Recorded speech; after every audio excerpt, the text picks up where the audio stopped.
As-Sunnah, As-Sunnah, As-Sunnah Foundation.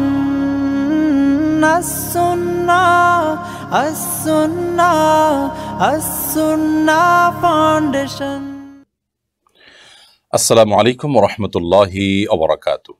আলহামদুলিল্লাহ রাব্বিল আলামিন ওয়াসসালাতু ওয়াসসালামু আলা আশরাফিল আমবিয়াই ওয়াল মুরসালিন নবিয়িনা মুহাম্মদ ওয়া আলা আলিহি ওয়া আসহাবিহি আজমাইন ইলা ইয়াউমিদ্দিন, আম্মা বাদ।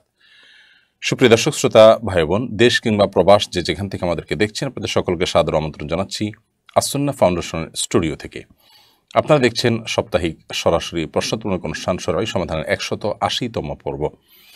অন্য দিনের মতো আজও ইনশাআল্লাহ আপনাদের সঙ্গে ঘণ্টাব্যাপী থাকছে এবং আপনাদের করা জীবন ঘনিষ্ঠ জিজ্ঞাসাগুলোর কোরআন এবং হাদিসের আলোকে জবাব দেওয়ার চেষ্টা করব। ওয়ামা তৌফিক ইল্লা বিল্লাহ।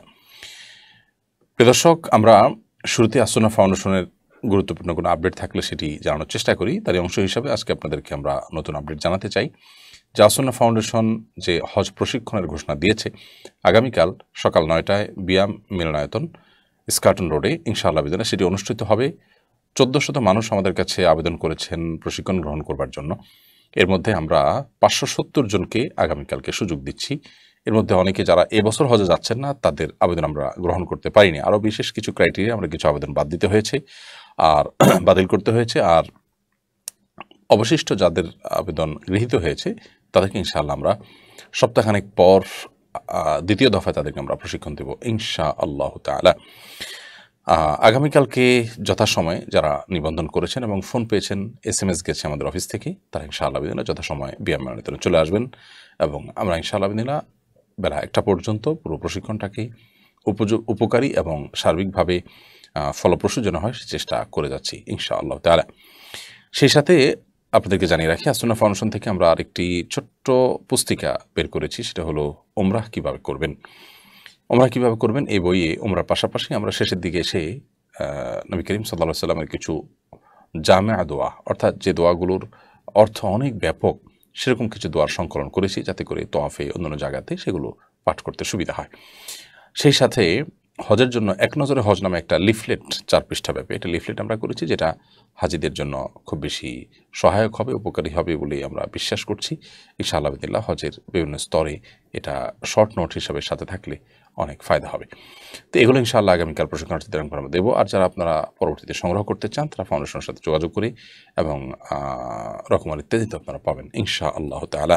চলুন তাহলে আর বিলম্ব না করে আমরা প্রশ্নোত্তরের পর্বে প্রবেশ করি। মীর সালমান, আপনার প্রশ্নে আমি দেখতে পাচ্ছি শুরুতে আপনি লিখেছেন, একটা প্রতিষ্ঠান ফজরের পর অফিস শুরু করে জোহরে অফিস শেষ করার ঘোষণা দিয়েছে, তারা এটাকে বরকতপূর্ণ বলে মনে করছে। এই বিষয়ে কোরআন সুন্নাহর আলোকে আপনার মন্তব্য জানতে চাই। ভাই সালমান, ফজরের পর বা সকালে খুব আর্লি কাজ করা এটা ভালো, এতে কোনো সন্দেহ নেই। কারণ নবী করিম সাল্লাল্লাহু আলাইহি ওয়াসাল্লাম আল্লাহর কাছে দোয়া করেছেন, আল্লাহুম্মা বারিক লি উম্মতি ফি বুকুরিহা, আল্লাহ আমার উম্মার জন্য, আমার উম্মতের জন্য আপনি সকালের সময়টা, ভোরের সময়টাতে বরকত দান করুন। এই জন্য সকালে খুব ভোরে যে কোনো কাজ, বিশেষ করে দুনিয়াবি কাজ, হালাল উপার্জন, এটা করা ভালো। সকালে আমরা অনেকে ঘুমিয়ে থাকি, এটা ইসলামের দৃষ্টিকোণ থেকে খুব পছন্দনীয় কাজ নয়, যদিও সেটা হারাম না, কিন্তু অপছন্দনীয় কাজ। যথাসম্ভব সকালের সময়টাতে আমরা কাজে কর্মে অ্যাক্টিভ থাকলে ভালো। এই সময়টার জন্য নবী সাল্লাল্লাহু আলাইহি ওয়াসাল্লাম এই সময়টার জন্য দোয়া করেছেন, যার কারণে আমরা যেটাই করবো সেটাতে বারাকা লাভ হয় বলে আশা করা যায়। দ্বিতীয়ত, দুপুরে আসলে কাইলুলা করতে হয়।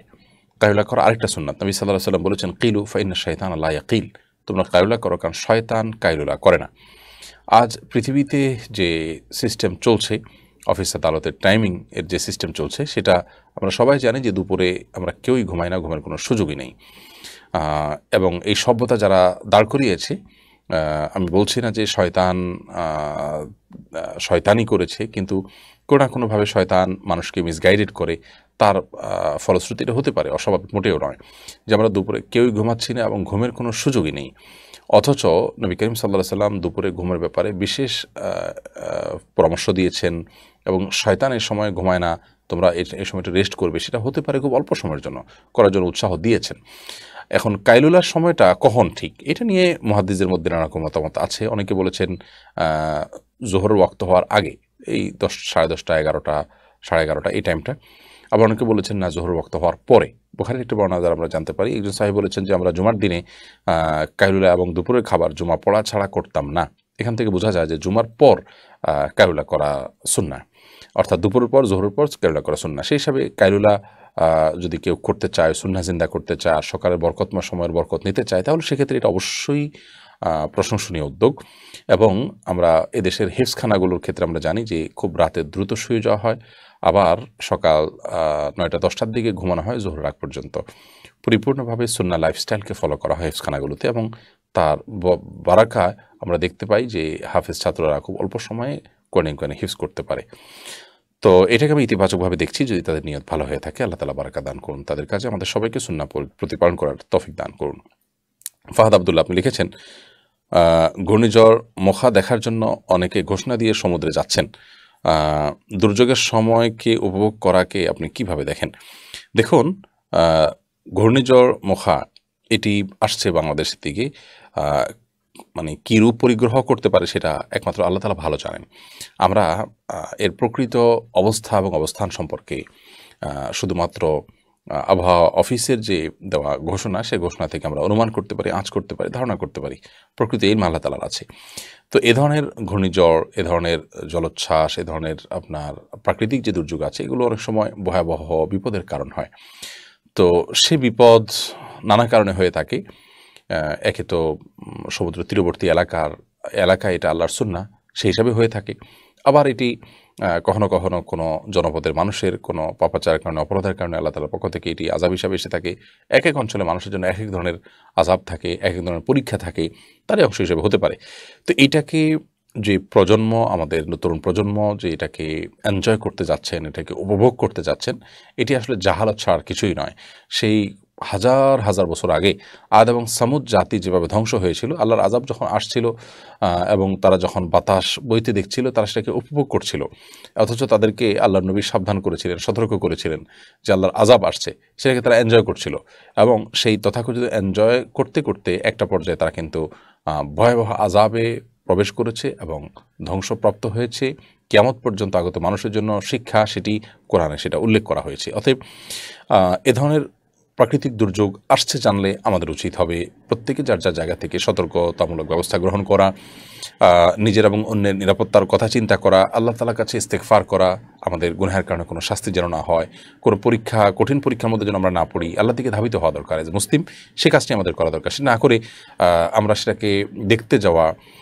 অনেক সময় দেখা যায় চন্দ্রগ্রহণ, সূর্যগ্রহণ যখন হয়, তখন দূরবীন দিয়ে, বিভিন্ন রকমের ডিভাইস দিয়ে আমরা অনেক কিছুটা দেখার চেষ্টা করি, উপভোগ করার চেষ্টা করি। মিডিয়াগুলো খুব সাধারণভাবে লেখে যেটাকে উপভোগ করার চেষ্টা করা হচ্ছে। অথচ নবী করিম সাল্লাল্লাহু আলাইহি ওয়াসাল্লাম এই সময়টাতে ভীত সন্ত্রস্ত হতেন, মসজিদে চলে যেতেন, আল্লাহর জিকির করতেন, সালাতুল খুসুফ, চন্দ্রগ্রহণ, সূর্যগ্রহণ সালাত আদায় করতেন। সেটাকে আমরা আজকাল এনজয় করছি। আসলে কিয়ামত নিকটবর্তী হচ্ছে, মানুষের মধ্যে জাহালাত সেই জাহিলি যুগে যেমন ছিল সেগুলো আবার ফিরে আসবে, এবং এগুলো কি মানুষ লজিক্যাল মনে করবে, কোরআন হাদিসের নির্দেশ কি লজিক্যাল মনে করবে, সেই সময়টা বোধহয় চলে আসছে এবং পৃথিবী তার পরিণতির দিকে এগিয়ে যাচ্ছে। আল্লাহ তাআলা আমাদেরকে এরকম সময়ে এই সমস্ত উদ্ভ্রান্ত মানুষদের কর্মকাণ্ড থেকে আল্লাহ তাআলা আমাদেরকে হেফাজত করুন, এবং আমাদেরকে কোরআন এবং সুন্নাহর অনুসরণ করার, আল্লাহর দিকে ধাবিত হওয়ার এবং আখিরাত মুখিতার তৌফিক আল্লাহ তাআলা দান করুন, এবং সব ধরনের বিপদ আপদ মুসিবত থেকে আল্লাহ তাআলা আমাদের প্রিয় স্বদেশের মানুষকে আল্লাহ তাআলা হেফাজত করুন। এরপরে প্রশ্ন করেছেন মাসুক আহমদ, আপনি লিখেছেন, আমাদের দেশ থেকে হজে যাওয়ার সময় অনেকে হাজিদের কাছে টাকা দেয় কাবাঘরে দান করার জন্য। কাবাঘরে কি দান করার সুযোগ আছে? যেভাবে আমাদের দেশে মসজিদে দান বাক্স আছে, কাবাঘরে কি সেরকম কিছু আছে? কেউ দান করতে চাইলে পদ্ধতি কি? কেউ যদি জোর করে টাকা দিয়েই দেয়, হাজী সাহেবরা সে টাকা কি করবেন? মাশাআল্লাহ, খুবই দরকারি এবং অত্যন্ত প্রয়োজনীয় এবং সময় উপযোগী একটি প্রশ্ন।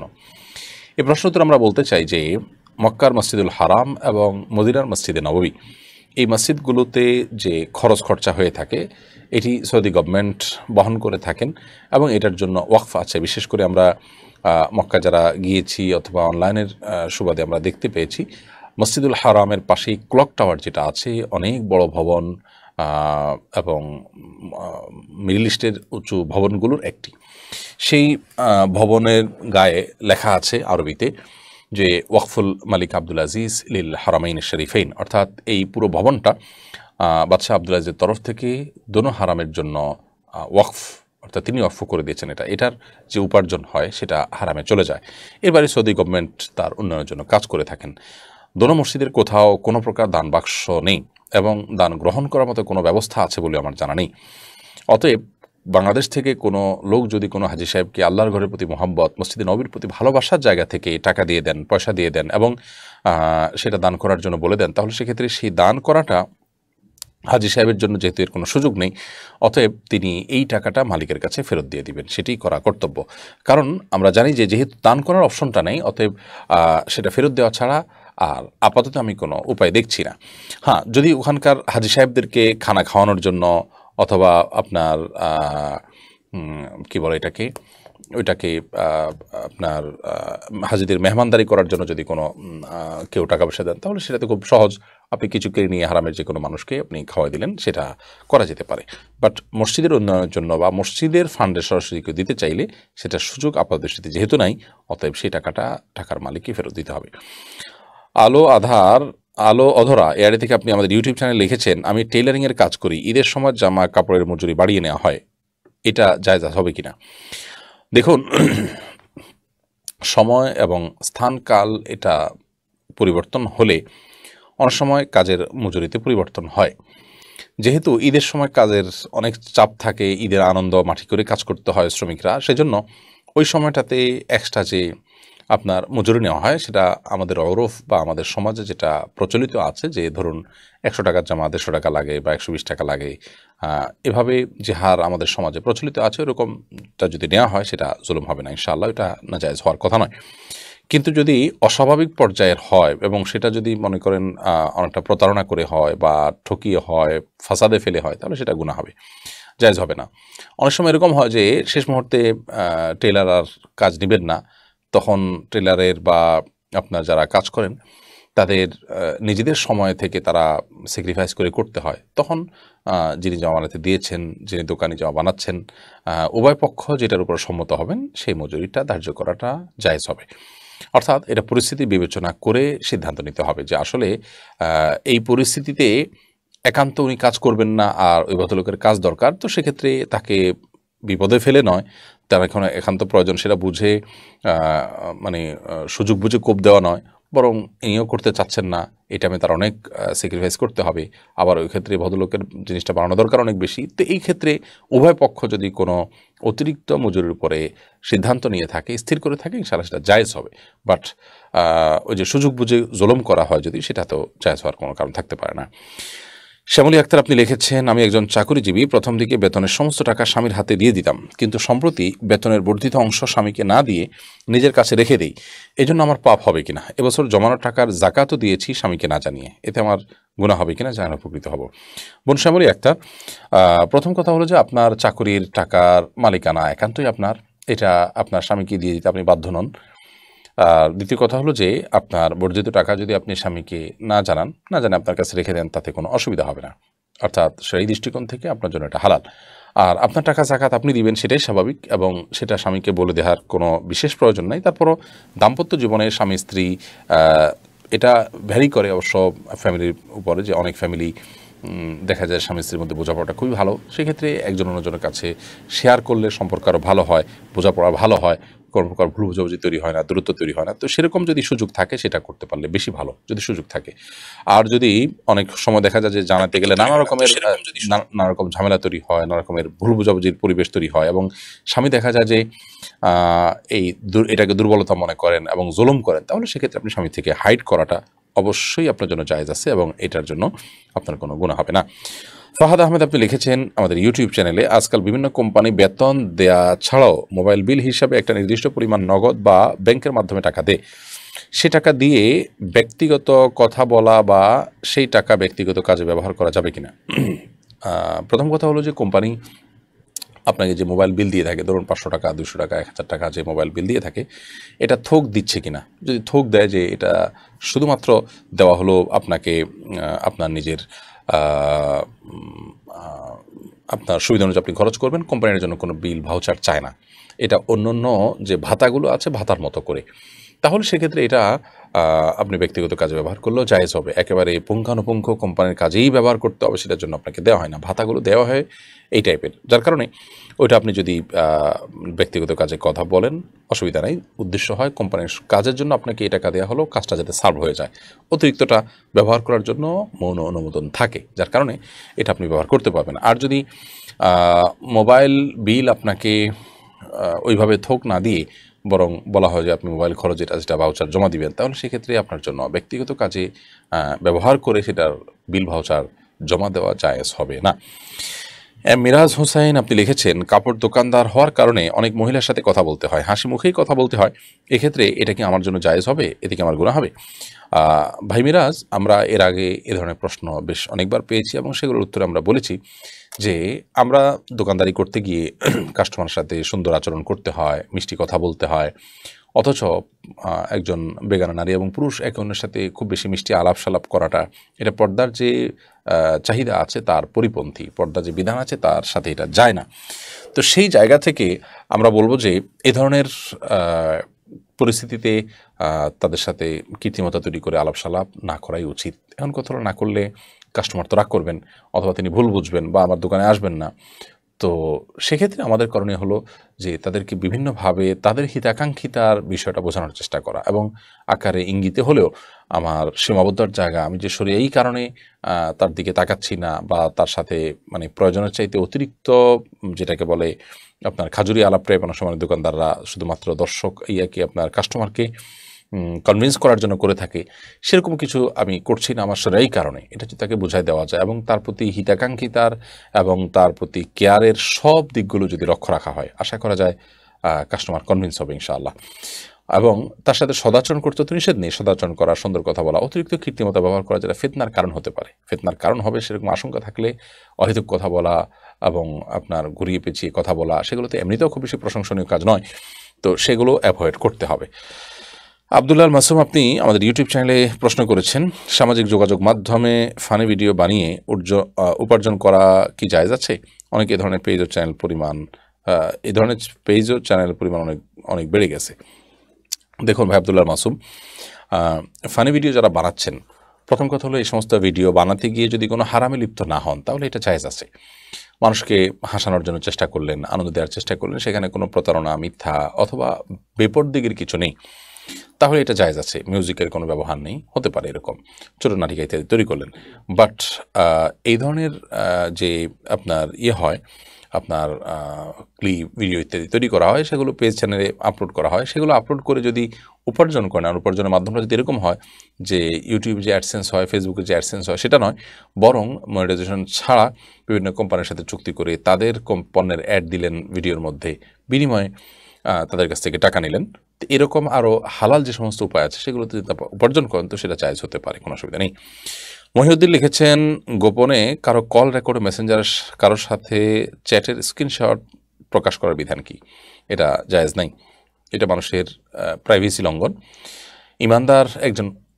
ইমানদার অন্য মানুষের ইজ্জত, সম্মান, সম্ভ্রম, প্রাইভেসি এগুলো রক্ষা করা তার জন্য খুবই গুরুত্বপূর্ণ। নবী করিম সাল্লাল্লাহু আলাইহি সাল্লাম বিদায় হজের ভাষণে বলেছেন, আজকের এই দিনটি যেরকম সম্মানিত, আজকের এই মাসটি যেরকম সম্মানিত, এই জায়গাটি যেরকম সম্মানিত, তোমাদের সকলের জীবন, তোমাদের সকলের সম্মান, তোমাদের সকলের সম্পদকে সেরকম সম্মানিত করা হচ্ছে। সে সম্মান হানি করা অর্থাৎ জীবন হানি করা, তার মর্যাদা হানি করা বা তার সম্পদ এর অনিষ্ট করা, এগুলো কোনোটিই তোমাদের জন্য জায়েজ নয়।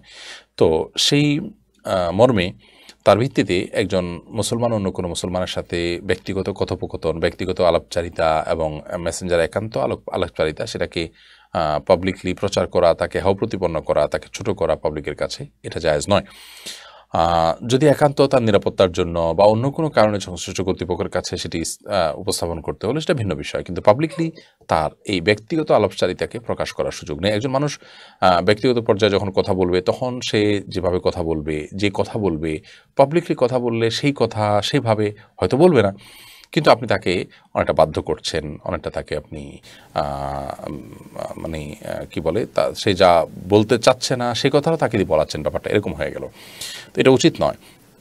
নবী করিম সাল্লাল্লাহু আলাইহি ওয়াসাল্লাম তিরমিজি বর্ণিত এক হাদিসে বলেছেন, ইদা হাদ্দাসা রাজুলু ফালতাফাতা ফাহিয়া আমানা, যখন কেউ কারোর সাথে কথা বলে কথা বলে সেখান থেকে শেষ হয়ে গেলে সেটা তার কাছে আমানত হয়ে যায়। অতএব আপনার সাথে কথা বলেছে, আপনি কল রেকর্ড করে রেখে দিয়েছেন, আপনার কাছে আমানত হয়ে গেল, আপনি এটা অন্যদের কাছে প্রকাশ করতে পারেন না, বিশেষ করে তাকে হেয় করার জন্য। আজকাল দেখা যায় অনেক সময় শত্রুতা হয়ে গেলে, সম্পর্ক খারাপ হয়ে গেলে তখন আমরা এ ধরনের কাজ করে থাকি, যা খুবই গর্হিত কাজ।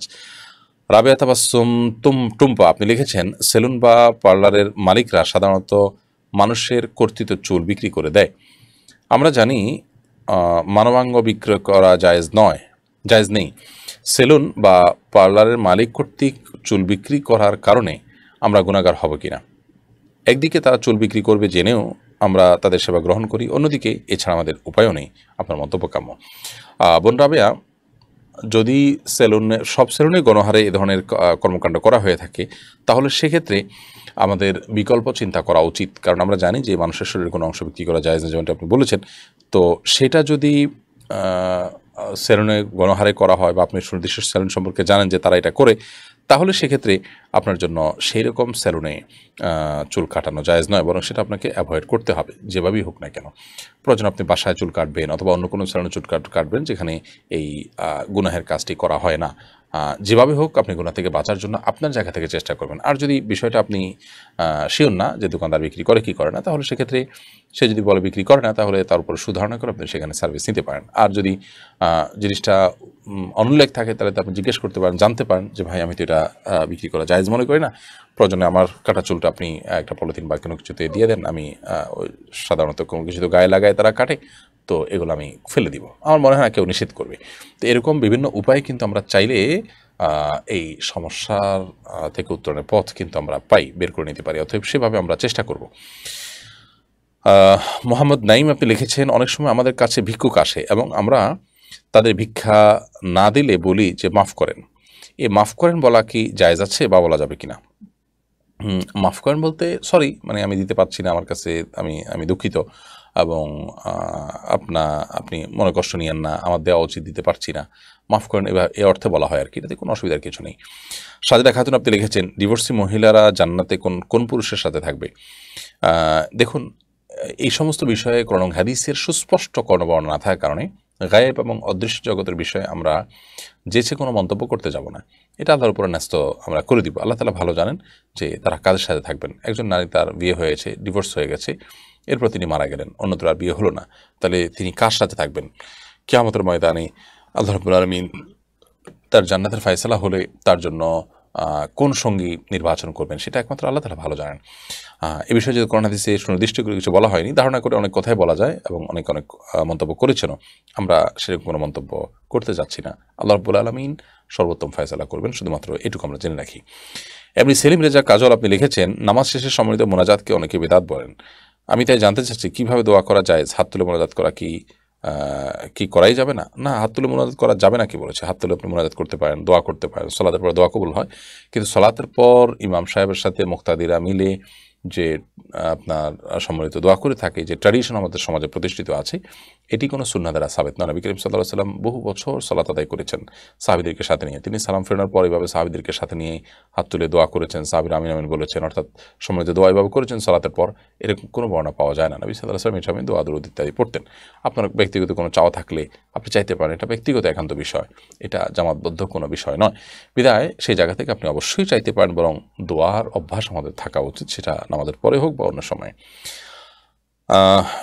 এস.এম. শহীদুল ইসলাম আপনি লিখেছেন, আমি সৌদি আরবে আছি। সৌদি আরবে পণ্যের গায়ে আরবি অক্ষর থাকে, যেটা মাঝে মধ্যে পায়ের নিচে পড়ে যায়, এদিকে আমার গুনাহ হবে? ভাই শহীদুল ইসলাম, যে কোনো ভাষা লেখা, এটাকে যথাসম্ভব সম্মান করা উচিত। এটা অপমান হয় সেরকম কোনো কাজ করা উচিত নয়। এটা একটা মৌলিক কথা।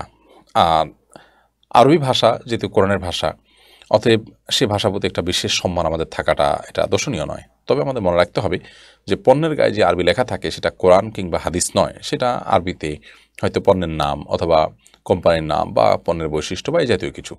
তো এই জাতীয় কিছু থাকলে সেগুলো পায়ের নিচে পড়লে আপনার কোরআন বা হাদিস অবমাননা হলো, ইসলাম অবমাননা হলো, ব্যাপারটা কিন্তু সেরকম নয়।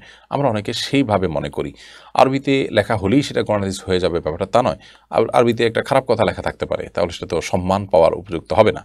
আর জেনারেল কথা যদি লেখা থাকে তাহলে অন্য 10টা ভাষা যেরকম জেনারেল কথা লেখা থাকে, এই ভাষাতেও আপনার জেনারেল এবং সাধারণ বিভিন্ন বিষয় আসলে লেখা থাকে। তো সেই হিসাবে এটা যদি পায়ের নিচে পড়ে অথবা আপনার কোথাও আপনার পড়ে থাকে রাস্তাঘাটে, তাতে আমাদের গুনাহ হবে না। লাবণী আক্তার আপনি লিখেছেন, ইসলামের ফজিলত বিধানগুলো আমার কাছে পুরুষতন্ত্র ঘেঁষা মনে হয়। যেমন আরশের নিচে 7 শ্রেণীর মানুষ স্থান পাওয়ার কথা বলা হয়েছে, সেখানকার ক্যাটাগরিতে বেশিরভাগই পুরুষদের জন্য। এরপর আপনার মতামত কি? লাবণী আক্তার বোন, আল্লাহ আপনার প্রতি রহম করুন। আপনার যে চিন্তা বা আপনার মধ্যে যে ভাবনার উদয় হয়েছে, এটা ইমান বিধ্বংসী বিষয় পর্যন্ত নিয়ে যেতে পারে। এই জন্য আমার মনে হয় আপনার প্রথমত ইস্তেগফার করা উচিত এবং আল্লাহর প্রতি আপনার পরিপূর্ণ আস্থা থাকা উচিত। আল্লাহর প্রতি আস্থার ঘাটতি আসলে তো ইমান থাকলো না, বেঈমান হয়ে গেলেন। আল্লাহ রাব্বুল আলামিন নারী পুরুষ সকলকে নেকামলের ক্ষেত্রে সমান করেছেন। কোরআনে কারিমে আল্লাহ তাআলা বলেছেন, মান আমিলা সালিহাম মিনকুম মিন যাকারিন আও উনসা, নারী এবং পুরুষ তোমাদের মধ্যে থেকে যে নেকামল করুক, যে নেকামল করবে, যেই ভালো কাজ করবে, ফালানুহিয়ান্নাহু হায়াতান তাইয়্যিবা, সেই দুনিয়াতে পবিত্র জীবন পাবে। ওয়ালানাজজিয়ান্নাহুম আজরাহুম বিআহসানি মা কানু ইয়ামালুন, এবং তাদের কর্মের সর্বোত্তম বিনিময় আখিরাতে পাবে, সেটা নারী হোক আর পুরুষ হোক, কোনো ভেদাভেদ নেই। এভাবে গোটা কোরআন জুড়ে আপনি এই ঠিক একই ধরনের আয়াত অনেকগুলো পাবেন। সেসব জায়গায় আল্লাহ তাআলা পরিষ্কারভাবে জানিয়ে দিয়েছেন যে নারী এবং পুরুষের মধ্যে আপনার কোনো ভেদাভেদ করা হবে না তাদের কর্মের প্রতিদান দেওয়ার ক্ষেত্রে। এখন প্রশ্ন হলো যে অনেক আমলের ক্ষেত্রে আমরা দেখি যে পুরুষদের প্রায়োরিটি দেওয়া হয়েছে। দেখুন, প্রথম আপনাকে মনে রাখতে হবে আল্লাহ রাব্বুল আলামিন বলেছেন যে মান আমিলা সালিহান ফালিনাফসি, যদি কেউ ভালো কাজ করে এটা তার নিজের উপকার আসবে। ওমান আসা আলাইহা, যদি কেউ খারাপ কাজ করে সেটারও পরিণতি তাকে ভোগ করতে হবে। ওমা রব্বুকা বিযাল্লামিন লিল আবিদ, আর তোমার রব তার বান্দাদের প্রতি মোটেও জুলুম করেন না। তো এই আয়াতগুলো সামনে রাখলে আপনার যে বিষয়টি প্রতীয়মান হয় তা হলো আল্লাহ রাব্বুল আলামিন কারোর প্রতি জুলুম করেন না, সকলের জন্য আল্লাহ তাআলা সমান এবং অবারিত সুযোগ দিয়েছেন। কোনো জায়গায় আল্লাহ রাব্বুল আলামিন যদি কারোর জন্য ইবাদতের সুযোগ বেশি রাখেন, তাহলে আপনার নিশ্চিত হতে হবে যে নিশ্চয়ই অন্য কোনো দিক থেকে তিনি পিছিয়ে আছেন। এটা আল্লাহ তাআলা কভার করেছেন এটা দিয়ে। ধরুন, পুরুষরা, এটা জাস্ট বোঝার জন্য আমি নিজে থেকে একটা দৃষ্টান্ত দিচ্ছি, উপমা দিচ্ছি, যে পুরুষরা বাইরে যে কাজ করে তারা বহু মানুষরা তাদের মিশতে হয় এবং উপার্জন করতে গিয়ে সেখানে হালাল হারাম মেনটেন করতে হয়, মানুষের সাথে ঝগড়া ফাসাদ না করে নিজেকে নিয়ন্ত্রণ করতে হয়। অনেক বিষয় আসা আছে যেগুলো নারীদের করতে হয় না মোটা দাগে। তাহলে পুরুষদের নেকামল ধরে রাখাটা অনেক টাফ। অতএব সেটা কাভার করার জন্য তাদেরকে যদি কিছু নেকামলের বিশেষ সুযোগ দেওয়া হয়, তাহলে সেটা অবশ্যই জুলুম নয়। কার জন্য কতটুকু দরকার সে মাপঝোপ আমরা পৃথিবীর মানুষ আল্লাহর সৃষ্টি হিসেবে আমাদের যত প্যারামিটার আছে, মিটার আছে, আমাদের যত যন্ত্র আছে, এগুলোতে যতভাবে আমরা মাপি না কেন, আল্লাহ রাব্বুল আলামিনের পরিমাপ সেটা হবে সবচেয়ে সূক্ষ্মাতি সূক্ষ্ম। বিধায় আল্লাহ তাআলার প্রতি এই ঈমান এবং আস্থা আমাদের থাকতে হবে। এটা হলো প্রথম কথা। দ্বিতীয় কথা হলো যে আপনি যেমনটি বলেছেন যে কিছু জায়গায় পুরুষদের জন্য স্পেশাল সুযোগ দেওয়া হয়েছে, ঠিক একইভাবে মেয়েদের জন্য অনেক জায়গায় স্পেশাল সুযোগ দেওয়া হয়েছে।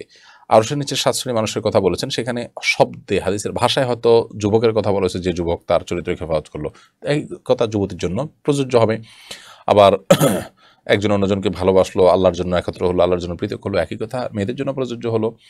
এরকম আরও অনেক বিষয় আসা আছে যেগুলো নারী পুরুষ সকলের জন্য প্রযোজ্য। হয়তো শব্দ শুধুমাত্র জেনারেল এটা বোঝানোর জন্য পুল্লিঙ্গ শব্দ ব্যবহার করা হয়েছে। আবার কিছু কিছু ক্ষেত্রে পুরুষের জন্য খাস, যেন জুমার দিন, যেমন জুমার দিন মসজিদে আগে আগে যাওয়ার ফজিলত আছে, মহিলাদের জন্য সেটা নাই। তো মহিলাদের জন্য আবার স্পেশাল কিছু যেটা পুরুষের জন্য না। যেমন সবচেয়ে বড় কথা হলো নবী করিম সাল্লাল্লাহু আলাইহি ওয়াসাল্লাম বলেছেন, কোন নারী যখন তার পাশে নামাজ পড়বেন, পুরুষ মসজিদে গিয়ে নামাজ পড়ে যে সওয়াব পাবেন তিনি তার চেয়ে বেশি পাবেন। তাহলে আপনি সওয়াব তো তার চেয়ে বরং বেশি পাওয়ার সুযোগ থাকলো। আচ্ছা, এরপর অনেক জায়গায় আমরা দেখি যে মহিলারা তাদেরকে আল্লাহ কিছু অপশন দিয়েছেন। বাচ্চা প্রসবের সময় যদি কোনো নারী মারা যান, শাহাদাতের মর্যাদা পাবেন। এখন কোনো পুরুষ যদি কাজ করতে করতে উনি মারা যান, তাহলে তিনি তো শাহাদাতের মর্যাদা পাচ্ছেন, এমন কোনো কথা বলা হয়নি। এখানে তো নারীকে বিশেষ সুযোগ দেওয়া হয়েছে, এটা পুরুষের জন্য প্রযোজ্য নয়। আবার হজের ক্ষেত্রে বলা হয়েছে নারীরা যদি হজ করে সেটা জিহাদের সমতুল্য সওয়াব পাবে, পুরুষদের জন্য সেটা কিন্তু বলা হয়নি। তাহলে আল্লাহ রাব্বুল আলামিন কারোর প্রতি জুলুম করেন না, এই ঈমান, এই বিশ্বাস আমাদের থাকতে হবে। আল্লাহ তাআলা আপনার মধ্যে সে আস্থা, সে তাকওয়া, সে ঈমান দান করুন, আমরা দোয়া করি। মনির হোসেন আপনি লিখেছেন, আমি জানি রিলেশন করা হারাম, এটি একটি প্রকারের জেনা, কিন্তু আমি যদি আমার গার্লফ্রেন্ডের সাথে দেখা না করি ফোনে কথা না বলি, শুধু মেসেজে কথা বলি, তাহলে কি জেনা হবে? ভাই বোনের হোসেন, আল্লাহ রাব্বুল আলামিন বলেছেন লা তাকরাবুজ জিনা, তোমরা জেনার কাছেও যেও না। তার মানে জেনা হতে পারে এরকম কোনো পথেও যাওয়া নিষেধ, কারণ এটি আস্তে আস্তে জেনার দিকে আমাদেরকে নিয়ে যায়। আপনার হয়তো এখন মনের মধ্যে পবিত্রতা আছে, আপনি হারাম থেকে বাঁচার চিন্তা করছেন, কিন্তু যখন মেসেজ আদান প্রদান করবেন, আল্লাহ সৃষ্টি করেছেন এভাবে, তখন সেখানে দু চার কথা বলতে বলতে একটা পর্যায়ে কিছুটা আপনার এমন কথা বলা হবে যেটা স্বামী স্ত্রী সুলভ, যেটা নাজায়েজ, এবং একান্তে যে মেসেজ চালাচালি হচ্ছে, তখন একজন আরেকজনকে কল্পনায় আনবেন, এবং কল্পনা আনতে আনতে সেটা জেনার পর্যায়ে যাবে, জেনার জল্পনা কল্পনায় চলে যাবে, নানা দিকে যাবে। এটাই স্বাভাবিক, এটা হবে, সেটা একরকম নিশ্চিত। সেজন্য এরকম আপনার কোনো রিলেশন করা জায়েজ নয়। হয় বিয়ে করে ফেলবেন, আর না হলে সম্পর্ক একেবারেই ছিন্ন করে ফেলবেন আল্লাহর জন্য। নাজমিন নিপা আপনি লিখেছেন, আমার স্বামী নামাজ আদায় করে নিয়মিত কোরআন পড়ে এবং ধর্মমতে চলার চেষ্টা করে, কিন্তু দাড়ি রাখে না, আমি তাকে কিভাবে বোঝাতে পারি? বোন নিপা, আপনার স্বামীর জন্য আমরা দোয়া করি, আল্লাহ তাআলা তাকে হেদায়েত দান করুন। তিনি দাড়ি রাখছেন না, অন্যান্য কাজগুলো করছেন আপনি বলছেন, তাহলে সেক্ষেত্রে প্রথমত তার পরিবেশগত কোনো সমস্যা আছে কিনা, বন্ধুবান্ধব, তাহলে সেক্ষেত্রে আপনি তাকে মুত্তাকি, পরহেজগার, আল্লাহভীরু বন্ধুদের সাথে মেশানোর চেষ্টা করেন।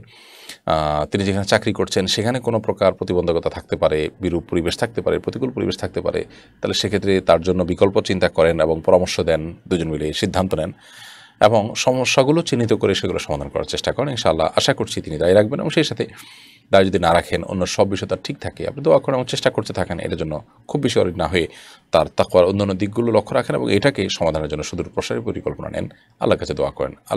আল্লাহ তাআলা আপনার চেষ্টার জন্য অবশ্যই আপনাকে আজর দান করবেন। সুমাইয়া সাদ্দাম আপনি লিখেছেন, আমার কিছু ছবি আত্মীয় নন মাহরাম পুরুষের কাছে আছে, আমি আগে পর্দা করতাম না, এখন পর্দা করি, তারা ছবিগুলো ডিলিট করবে না, তাহলে আমার এখন করণীয় কি? বোন সুমাইয়া, আপনার যে ছবিগুলো আত্মীয় স্বজন নন মাহরাম পুরুষদের কাছে আছে, সেগুলো আপনি তাদেরকে অনুরোধ করে, অনুপ্রেরণা করে তাদের কাছ থেকে ডিলিট করার চেষ্টা করেন বিভিন্নভাবে। যদি তারা একান্ত না করে, অন্যায় করে রেখে দেয়, তাহলে গুনাহটা তাদের হবে। আপনি অন্তত আল্লাহর কাছ থেকে দায়মুক্ত হলেন যে আপনি চেষ্টাটা আপনি করলেন, ইনশাআল্লাহ বিদিল্লাহ আপনার কারণে গুনাহ হবে না। কারণ আল্লাহ তাযিরু ওয়াজরাতুন উযরা উখরা, আল্লাহ বলেছেন একজনের পাপের বোঝা আরেকজনকে বহন করতে হবে না। বিধায় আপনি চেষ্টা করেছেন, নিষেধ করেছেন, তারপর তারা লুকিয়ে ছাপিয়ে যদি করে, এটা তাদের পাপ এবং সেই বোঝা আপনাকে বহন করতে হবে না। মুসলিম মুসাফির এই আইডি থেকে আপনি লিখেছেন, আমাদের মসজিদে প্রায় 3 লাখ টাকা ব্যাংকে রাখা হয়েছিল, ওই টাকার সুদ আসছে প্রায় 30,000 টাকা, তাহলে ওই টাকা কি কোনো কাজে লাগানো যাবে? আল্লাহ মাফ করুন, ব্যাংকের টাকা মসজিদে রেখেছেন, তার সুদ আসছে, তার মানে সুদভিত্তিক ব্যাংকে রেখেছেন, এটা উচিত হয়নি। আপনি সুদী কোনো প্রতিষ্ঠানের সাথে লেনদেন করা মানে সুদকে আপনি অ্যাপ্রিসিয়েট করা বা সুদকে আপনি মেনে নেওয়া। সুদ যেহেতু আল্লাহ তাআলা হারাম করেছেন, সেই হারামকে হারাম জেনে আমাদের উচিত হবে যথাসম্ভব সেটা থেকে বাঁচার জন্য চেষ্টা করা। আর অতিরিক্ত লভ্যাংশ যেটা আসছে সওয়াবের নিয়ত করা ছাড়া গরিব দুঃখীদেরকে দান করে দিতে হবে। তাওহিদুল ইসলাম আপনি লিখেছেন, আকিকার গোশত কীভাবে বন্টন করতে হবে দয়া করে একটু বলবেন। আকিকার গোশত ঠিক কোরবানির গোশতের মতো নিজে খাবেন, আত্মীয়স্বজনকে দান করবেন, গরিব দুঃখীকে দান করতে পারেন। নির্দিষ্টভাবে এভাবে 3 ভাগে ভাগ সমান হারে করতে হবে, সমান বাধ্যবাধকতাও নেই। আপনি পুরোটা রেখে নিজেরা এবং আত্মীয়স্বজন খেলেন, সেটাও জায়েজ হতে পারে, কিন্তু গরিবদের জন্য একটা হিস্সা তো থাকাটাই হলো উচিত এবং উত্তম। দেলোয়ার হোসেন আপনি লিখেছেন, আমরা জানি পিতা মাতা বৃদ্ধ হয়ে গেলে তাদের দেখাশোনার ভার সন্তানের উপর বর্তায়, কিন্তু যাদের ছেলে সন্তান নেই, মেয়ে আছে, মেয়েরা কিভাবে স্বামীর ঘরে থেকে বাবা মার দেখাশোনা করবে? মেয়েদের উপর কি এটা ফরজ? দেখুন, পিতামাতা বৃদ্ধ হয়ে গেলে তাদের দেখাশোনা সন্তানদের উপরে তার ভার বর্তায়। ছেলে সন্তান যাদের নেই, মেয়ে আছে, সেই মেয়েরা তাদের যদি উপার্জন থাকে, সেই উপার্জন দিয়ে তারা মা বাবার সেবা করবে, তাদের টাকা দিয়ে সেবা করবে।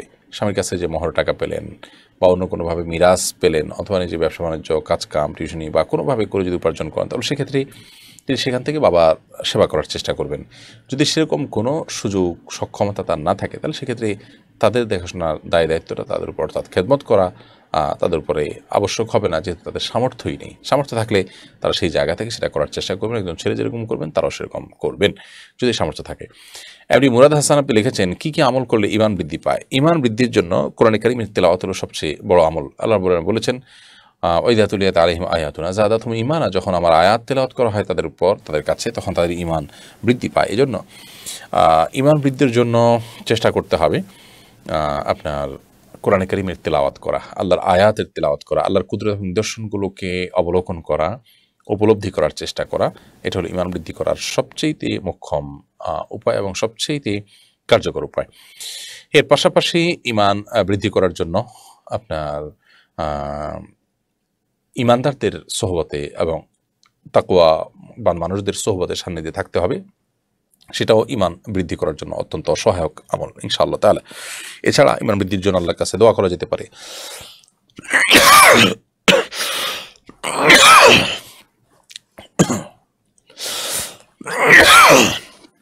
দুঃখিত। যেমন নবী করিম সাল্লাল্লাহু আলাইহি ওয়াসাল্লাম দোয়া করেছেন, আল্লাহুম্মা ইন্নী আসআলুকা ঈমানান লা ইয়ারতাদ, আল্লাহ আপনার কাছে আমি এমন ঈমান চাই যে ঈমান পরিবর্তন হয়ে যাবে না, যে ঈমান নষ্ট হয়ে যাবে না, সেরকম ঈমান চাই। এরকম বিভিন্ন দোয়া আছে, সেই দোয়াগুলো আমরা বিশেষ করে পড়তে পারি ঈমান বৃদ্ধি হওয়ার জন্য।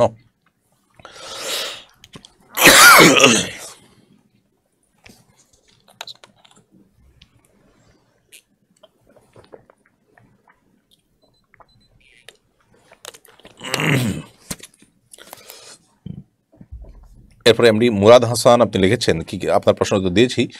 তাহসিনুল ইসলাম আপনি লিখেছেন, মনে মনে সারাক্ষণ ইস্তেগফার পাঠ করলে সেটা কবুল হবে কিনা, নাকি মুখে উচ্চারণ করেই পড়তে হবে?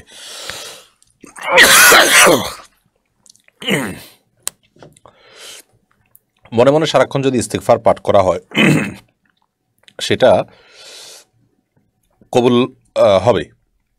ইস্তেগফার মানে ক্ষমা প্রার্থনা করা, এটা মুখে উচ্চারণ করা যেমন শরীয়তে কাঙ্ক্ষিত, ঠিক একইভাবে এটার মূল বিষয়টা হলো অন্তর, অর্থাৎ অন্তর থেকে নিজেকে অপরাধী জ্ঞান করে আল্লাহ তাআলার কাছে ইস্তেগফার করা, কায়মন বাক্যে ক্ষমা প্রার্থনা করা, সেটা অবশ্যই ইস্তেগফারের মূল বিষয়। অতএব মনে মনে ইস্তেগফার এটা শুধু হবে তা নয়, বরং মনে মনেই তো ইস্তেগফার হবে, সেই সাথে মুখে উচ্চারণ করাটা হলো সুন্নাহ। সেজন্য আমরা মনে মনে আল্লাহর কাছে মাফ চাইলে মাফ হয়ে যাবে, কিন্তু পাশাপাশি মুখে উচ্চারণ করতে হবে সুন্নাহর অনুসরণে। সেজন্য আমরা যদি কখনো মুখে উচ্চারণ করতে না পারি, মনে মনে ইস্তেগফার করবো, ইনশাআল্লাহ সেটা ইস্তেগফার হিসেবে গণ্য হবে। তবে মুখে আস্তাগফিরুল্লাহ ওয়া আতুবু ইলাইহি অথবা আল্লাহুম্মা আনতা রাব্বি অথবা বাংলা নিজের ভাষায় আমরা আল্লাহর কাছে যদি ক্ষমা প্রার্থনা করি, ইনশাআল্লাহ বিদিনিল্লাহ সেটা ইস্তেগফার হবে সুন্নাহ সম্মত এবং পূর্ণাঙ্গ। আব্দুর রহমান আপনি লিখেছেন, ঈদের দিন ফিতরা দিতে পারেনি, সেটার কাজা কিভাবে আদায় করব? ঈদের দিন যদি ফিতরা দিতে না পারেন, তার আর কোনো কাজা নেই, কারণ ফিতরা আসলে এমন একটা আমল যে আমলের কোনো কাজা হয় না। নবী করিম সাল্লাল্লাহু আলাইহি ওয়াসাল্লাম বলেছেন, ফামান আদ্দাহা ক্বাবলা সালাতি ফাহিয়া সাদাকাতুন মাকবুলা ওয়া মান আদ্দাহা বা'দা সালাতি ফাহিয়া সাদাকাতুন মিনাস সাদাকাত। ফিতরা যদি কেউ ঈদের সালাতের আগে আদায় করে তাহলে সেটা ফিতরা হিসাবে গ্রহণযোগ্য হবে, আর ঈদের সালাতের পরে আদায় করলে সেটা সাধারণ দান হিসাবে গণ্য হবে, ফিতরা হিসাবে আর গণ্য হবে না। অতএব এটা কাজা করার সুযোগ নেই, ইস্তেগফার করতে হবে এটি না আদায় করার কারণে, এবং পরবর্তীতে অর্থাৎ পরবর্তী বছরগুলোতে যেন সঠিকভাবে আদায় করে সেদিকে খেয়াল রাখতে হবে। জায়েদ হোসেন আপনি লিখেছেন, প্রাকৃতিক উপাদান দিয়ে শরীরের রং ফর্সা করা যাবে কিনা? প্রাকৃতিক যে বিষয় আছে, উপাদান আছে, বিভিন্ন আপনার পাতা লতা ইত্যাদি আছে, সেগুলো দিয়ে শরীরের রং ফর্সা করা যেতে পারে। রং যদি উজ্জ্বল হয়, এর দ্বারা তো আর অস্বাভাবিক পর্যায়ে উজ্জ্বল, যেটা আল্লাহর সৃষ্টিতে পরিবর্তন, ওই টাইপের কিছু তো হওয়ার কথা নয়। অতএব এর কারণে একটু উজ্জ্বলতা বাড়লো, সেরকম হলে কোনো সমস্যা নেই। কিন্তু যদি মেডিসিন দেওয়া হয় এবং দিয়ে রীতিমতো আল্লাহ সৃষ্টিতে পরিবর্তন হয়, মৌলিক পরিবর্তন হয়, সেরকম কিছু করা হয়, তাহলে সেটা জায়েজ হবে না। যেহেতু লা তাগয়িরা লিখালকিল্লাহ, আল্লাহর সৃষ্টিতে কোনো পরিবর্তন চলে না, আল্লাহ তাআলা স্পষ্ট জানিয়েছেন। জায়েদ হোসেন আপনি লিখেছেন, আপনার প্রশ্ন দিয়েছি। এমনি বাবুল হোসেন আপনি লিখেছেন, মুসাফির থাকা সত্ত্বেও যদি কেউ কসর নামাজ আদায় না করে তাহলে কি গুনাহগার হবে? মুসাফির থাকা সত্ত্বেও যদি কেউ কসর নামাজ না পড়ে তাহলে সেক্ষেত্রে সে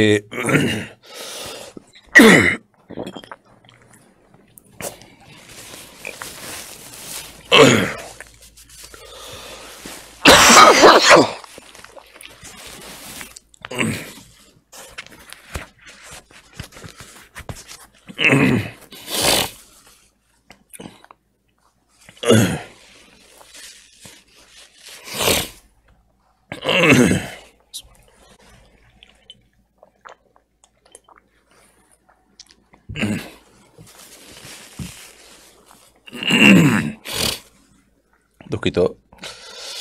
এমডি বাবুল হোসেন আপনি লিখেছেন, মুসাফির থাকা সত্ত্বেও যদি কেউ কসর নামাজ আদায় না করে তাহলে কি গুনাহগার হবে? মুসাফির থাকা সত্ত্বেও কসর নামাজ আদায় না করাটা, ইচ্ছাকৃত না করাটা গুনাহের কারণ হবে। কারণ সফরের যে ছাড় আল্লাহ তাআলা দিয়েছেন, ওমর রাদিয়াল্লাহু তাআলা বলেছেন আল্লাহর ছাড় গ্রহণ করতে হয়, আল্লাহর ছাড় গ্রহণ করতে আমরা বাধ্য। আল্লাহ ছাড় দিয়েছেন সফরে, সেই ছাড় বিশেষ করে সালাতের ক্ষেত্রে কসরের যে ছাড়, সেটা আমরা গ্রহণ না করলে, ইচ্ছাকৃতভাবে কসর না করে পুরো সালাত আদায় করলে গুনাহ হবে, কিন্তু নামাজ আদায় হয়ে যাবে। আর ভুলে যদি হয়ে যায় তাহলে সেক্ষেত্রে গুনাহ হবে না ইনশাআল্লাহ। এমনি শিমুল আপনি লিখেছেন, বর্তমান মসজিদে তালা দেওয়ার যে রীতি, এটা কি সঠিক?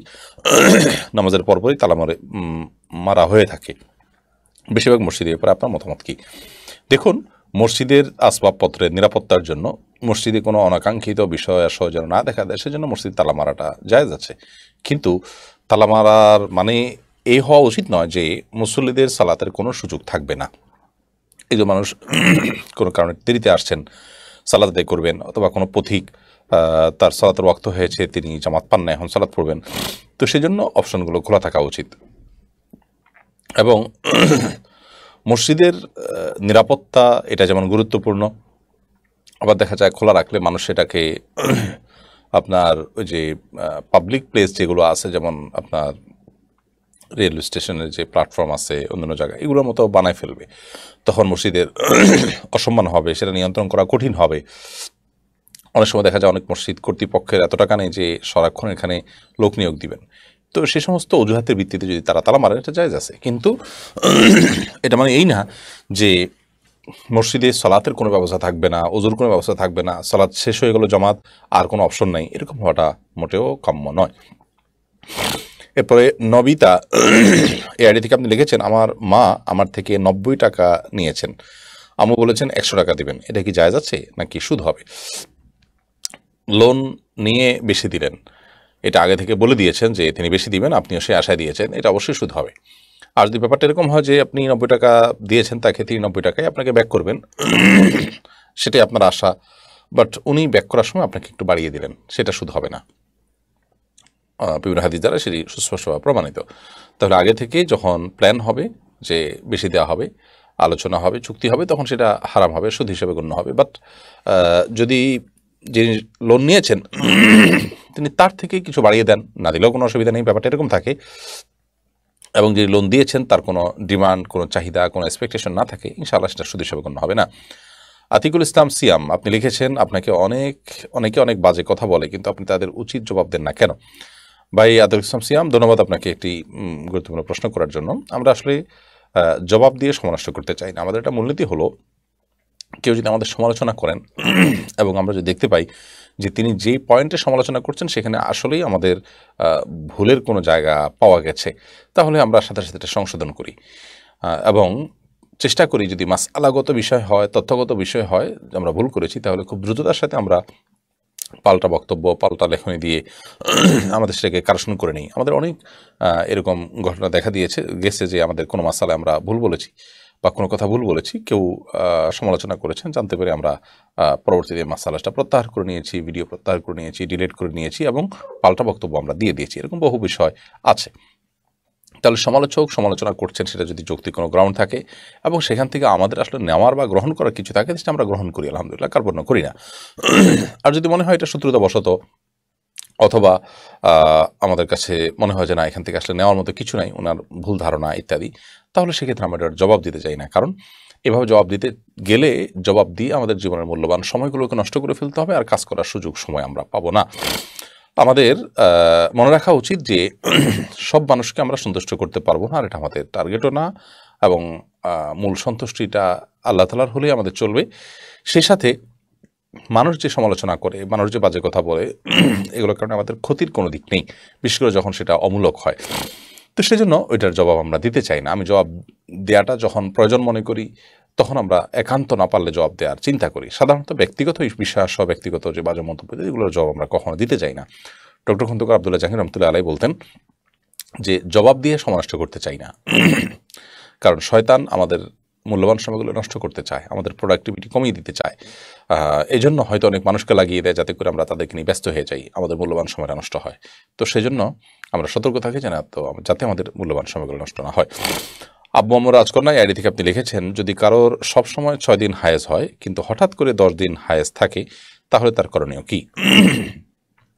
কারণ যদি সবসময় 6 দিন মাসিক হয়ে থাকে এবং এটাই তার নিয়মিত অভ্যাস, হঠাৎ 10 দিন হয়েছে এবং এরপর থেকে এটাই 10 দিনটাই ফিক্সড হয়ে গেল, এরকম যদি হয় তাহলে সেক্ষেত্রে বুঝতে হবে তার অভ্যাসের পরিবর্তন হয়েছে এবং সেটা মাসিক হিসেবে ধরা হবে। আর যদি সবসময় 6 দিন হয়, হঠাৎ করে 1 মাস 10 দিন হয়েছে, তাহলে সেক্ষেত্রে বুঝে নিতে হবে যে পরবর্তী 4 দিন যেটা সেটা তার রোগ, সেটা মাসিক নয়, যেহেতু তার নিয়মিত অভ্যাসের বরখেলাফ হলো। এরপরে এমডি জাকির হোসেন লিখেছেন, আমি একজন যুবক, আমি কি ক্লাস 8-এর মেয়েদের প্রাইভেট পড়াতে পারবো? ক্লাস 8-এর মেয়েরা মোটামুটি বালেগ হওয়ার পর্যায়ে চলে যায়, যার কারণে তাদেরকে আপনি পড়াতে পারবেন না। অর্থাৎ আপনি সাধারণভাবে যে পড়ানো হয় পর্দা ছাড়া সামনে সেভাবে পড়াতে পারবেন না। যদি এমন হয় যে তারা পর্দার আড়ালে থাকবেন, আপনি আড়াল থেকে পড়েন এবং তারা কয়েকজন থাকলো এবং সেখানে ফিতনার কোনো আশঙ্কা না থাকলো এবং সেখানে পর্দার জন্য গুরুত্বপূর্ণ দিকগুলো আছে, ইচ্ছাকৃত কণ্ঠমধ্যে কোমলতা সৃষ্টি না করা ইত্যাদি, তারাও আপনিও উভয় সতর্ক থাকলেন, তাহলে সেক্ষেত্রে আপনি পড়াতে পারেন। তারপরেও সবচেয়ে উত্তম হয় তাদেরকে কোনো মেয়ে টিচার দিয়ে পড়ানো এবং আপনি কোনো ছেলে স্টুডেন্ট খুঁজে বের করা। এমডি সাব্বির হোসেন আপনি লিখেছেন, কাউকে অপমান করে ফেলেছি কিন্তু এখন সে কোথায় আছে জানি না, এখন কি করা উচিত? আল্লাহ তাআলা আপনার প্রতি রহম করুন। এরকম যদি হয় যে আপনি কাউকে অপমান করে ফেলেছেন, অসম্মান করে ফেলেছেন, সে কোথায় আছে আপনি জানেন না, তাহলে সেক্ষেত্রে আল্লাহর কাছে আপনি মাপ চাইবেন এবং তার জন্য মাপ চাইবেন, নিজের জন্য মাপ চাইবেন, তার জন্য মাপ চাইবেন যে আল্লাহ আপনি তাকে মাফ করে দিন। কোনো ব্যক্তির এই ধরনের হক যদি নষ্ট করা হয় তাহলে সেক্ষেত্রে ওই ব্যক্তির জন্য আল্লাহর কাছে মাপ চাইলে আল্লাহ রাব্বুল আলামিন তাকে সন্তুষ্ট করেন এবং এই বান্দাকে দায়মুক্ত করেন। বিশেষ করে এখন আপনার উচিত হবে অনেক বেশি ইস্তেগফার করা, আল্লাহকে অনেক খুশি করার চেষ্টা করা, যাতে করে কিয়ামতের দিন আল্লাহ রাব্বুল আলামিন আপনাকে দায়মুক্ত করেন, ওই ব্যক্তির যে হক আছে সেটা আল্লাহ তাআলা আদায় করে দেন। এরপর রাফি আল ইসলাম আপনি লিখেছেন, একটি প্রাইভেট বিশ্ববিদ্যালয়ের শিক্ষার্থী নতুন কোনো শিক্ষার্থীকে তার রেফারেন্সে ভর্তি করালে বিশ্ববিদ্যালয় কর্তৃপক্ষ শিক্ষার্থীকে কিছু টাকা দেয়, এই টাকাটা নেওয়া হালাল হবে কিনা? এটা যেহেতু একরকম পরিশ্রম করেই হয়, যেহেতু একজন স্টুডেন্টকে কনভিন্স করে আনতে হয়, তো সেক্ষেত্রে এটার জন্য পারিশ্রমিক দেওয়া হলে সেটা জায়েজ হবে ইনশাআল্লাহ তাআলা, সেটা না জায়েজ হওয়ার কথা নয়। যেহেতু এটা আপনার করে করা হয়, কি বলে, আপনার পরিশ্রম করে করা হয় এবং এটা এক রকমের পারিশ্রমিকই, যার কারণে এটা নাজায়েজ বা হারাম হওয়ার কথা নয়। এরপরে শাহনাজ পারভিন স্মৃতি আপনি লিখেছেন, আমি ফরজ সালাতের পর অনেক তাসবিহ তেলাওয়াত করি, এতে 20 থেকে 25 মিনিট সময় লেগে যায়, তাই আমার সুন্নত নামাজ আদায় করতে একটু দেরি হয়ে যায়, এতে কি আমার গুনাহ হবে? দেখুন, ফরজ সালাতের পর যদি অনেক তাসবিহ তেলাওয়াত করা হয় তাহলে সেক্ষেত্রে 15-20 মিনিট সময় লাগলো, তারপরে আপনি সুন্নত আদায় করলেন, এতে কোনো গুনাহ হওয়ার কারণ নেই। বরং অনেক ওলামায়ে কেরামের মতে এটাই কাঙ্ক্ষিত, এটাই উচিত যে সুন্নত ফরজ নামাজের পর বিশেষ করে মাসনুন দোয়াগুলো পড়ে তারপর আপনি সুন্নত পড়লেন। অবশ্য সলাৎ পরবর্তী যে মাসনুন দোয়া সেগুলো পড়তে 20-25 মিনিট সময় লাগার কথা নয়। এক্ষেত্রে আমার মনে হচ্ছে যে আপনি অন্যান্য যে ইবাদতবন্দি আছে সেগুলো করছেন, তাহলে সেক্ষেত্রে আপনার এই পদ্ধতিটা আমি বলবো ভুল। আপনি শুধুমাত্র ফরজ সালাত পরবর্তী যে মাসনুন দোয়া আছে যেগুলো পড়তে 5-7 মিনিট লাগবে সেগুলো পড়ে তারপর আপনি সুন্নত পড়ে নেবেন, এরপর আপনি অন্যান্য দোয়া দরুদ পড়বেন, সেটা হলো অধিকতর উত্তম। যদি একান্ত সেটা না করে আপনি যেমনটি বলছেন এমনটি করেন, এতে আপনার গুনাহ অন্তত হবে না, কিন্তু সুন্নত হবে সলাতের পর সুন্নত সলাতগুলো পড়ে তারপরে আপনি অন্য কাজ করেন, সেটা হবে অধিকতর উত্তম, সেটাই হবে সুন্নাহ। এরপর তামান্না সুলতানা লিখেছেন, স্বামীকে দিনদার বানানোর কোনো আমল আছে কিনা? স্বামীকে দিনদার বানানোর জন্য ওই রকম আলাদা কোনো আমলের কথা আমার জানা নেই যে আলাদা কিছু করবেন, তবে আপনি সূরা ফুরকানের 74 নম্বর আয়াতে পুরো ফ্যামিলি যাতে দিনদার হয় সেজন্য যে দোয়ার শিক্ষা দেওয়া হচ্ছে সেই দোয়াটা আপনি করবেন ইনশাআল্লাহ বিদিনিল্লাহ, সেটা আপনার জন্য যথেষ্ট হবে।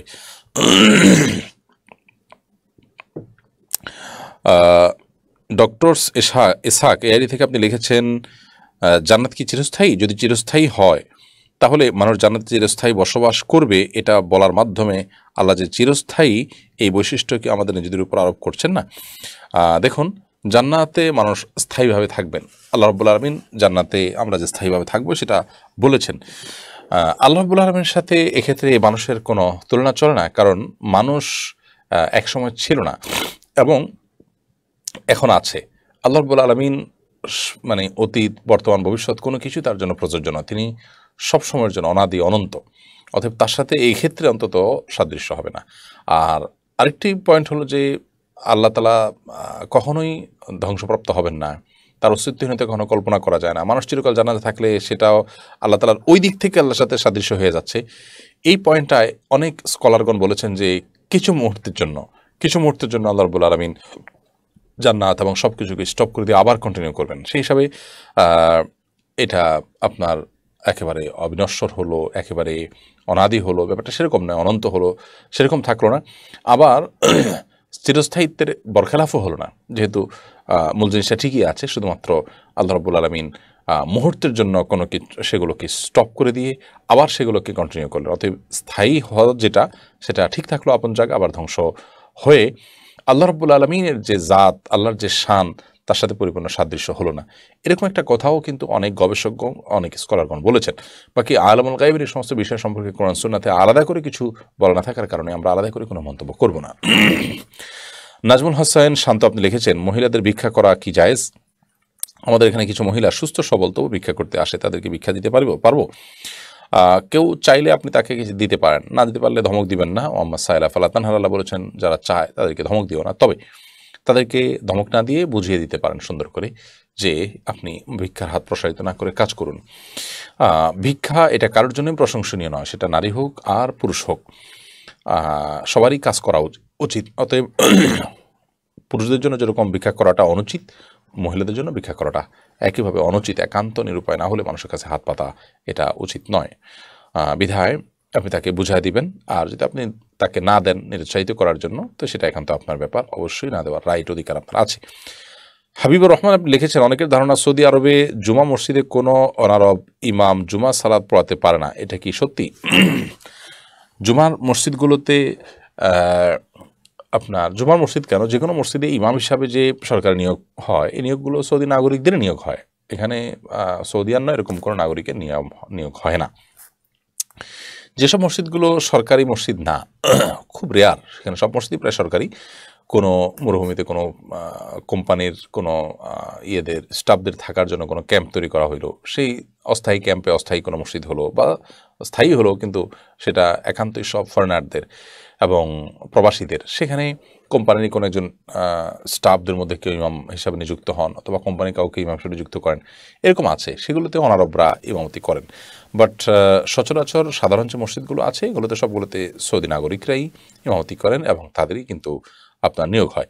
বাংলাদেশে কেউ ওই ইমামদের প্রক্সি হিসাবে ওয়াক্তিয়া নামাজগুলো আদায় করেন, কিন্তু জুমার নামাজগুলো সচরাচর সৌদিয়ানরাই পড়ান, অন্যরা পড়ান না। এরপরে মোহাম্মদ আকিব সালেহীন আপনি লিখেছেন, শুধুমাত্র হজ বা ওমরা পালনের উদ্দেশ্যে অল্প অল্প করে টাকা জমিয়ে জাকাতের নেশা পরিমাণ অর্থ হলে সেখান থেকে জাকাত আদায় করতে হবে? জি হ্যাঁ, 1 বছর যদি থাকে সেটা জাকাত আদায় করতে হবে। কি উদ্দেশ্যে জমা করেছেন এটা মুখ্য নয়, টাকা 1 বছর যদি থাকে তাহলে জাকাত দিতে হবে।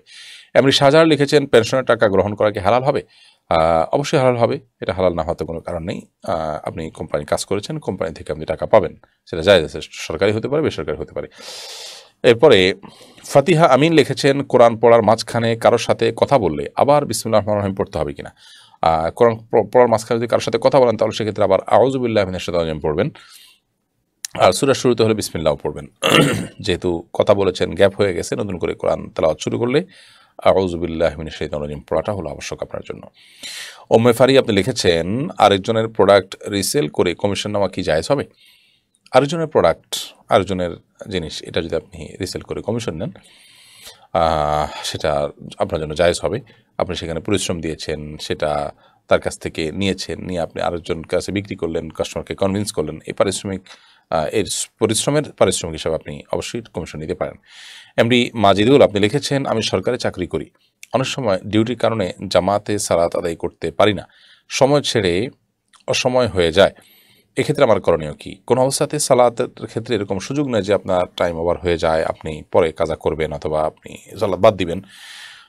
হয় আপনার ডিউটির মধ্যেই আপনাকে অন্তত ফরজ সালাতটুকু অন্তত আদায় করে ফেলতে হবে মিনিমাম, একজন মানুষ নিশ্চয়ই তার ডিউটির মধ্যে ওয়াশরুমে যাওয়ার সুযোগ পান, টয়লেট করার সুযোগ পান, তাহলে সেটার জন্য যদি সুযোগ পান 4 রাকাত সালাতের জন্য সুযোগ কেন পাবেন না? তার টয়লেটের সময়টা থেকে বাঁচিয়ে তো তিনি 4 রাকাত সালাত পড়ে ফেলতে পারেন। অতএব কোনো অজুহাতে সালাত ত্যাগ করার কোনো সুযোগ নেই। আর যদি এরকম হয় যে না সালাত পড়াই নিষিদ্ধ, কোনোভাবে পড়া যাবে না, তাহলে সেরকম জায়গায় চাকরি করাই জায়েজ নেই যেখানে আপনি সালাত পড়তে পারবেন না। কারণ ইমানদারের জন্য সালাতটা হলো মানুষের জন্য বেঁচে থাকার মতো মানে শ্বাস নিঃশ্বাস, এটা বেঁচে থাকার জন্য যতটা জরুরি এবং যতটা গুরুত্বপূর্ণ, একজন ইমানদার ইমান টিকে থাকার জন্য সালাতটা সেরকম গুরুত্বপূর্ণ। বিধায় ক্ষেত্রে কোনো ছাড় দেওয়ার বা কোনো প্রকার স্যাক্রিফাইস করার কোনো সুযোগ কিন্তু নেই। এরপরে মাধবী ইসলাম লিখেছেন, মেয়েদের নার্সিং প্রফেশনটা ইসলামে কি জায়েজ আছে? হিজাব পরে ফুল হাতা ড্রেস পরে পর্দার মধ্যে থেকে কি নার্সিং জব করা যাবে? মেয়েদের জন্য মেয়েরা নার্সিং করবে, এটাই স্বাভাবিক এবং সেটা জায়েজ আছে, বরং উত্তম এবং সেটা করা উচিত। বাট বর্তমান দুনিয়াতে যে জাহিলিয়াত চলছে, এই জাহিলিয়াতের মধ্যে মেয়েদেরকে নানাভাবে অপমান করা হচ্ছে এবং নানাভাবে নারীদের অসম্মান করা হচ্ছে। এই অসম্মানগুলোতে একটি এটাও যে রোগীদের সেবার জন্য রিসিপশনে এবং আরও অন্যান্য জায়গায় নারীদেরকে ব্যবহার করা হচ্ছে।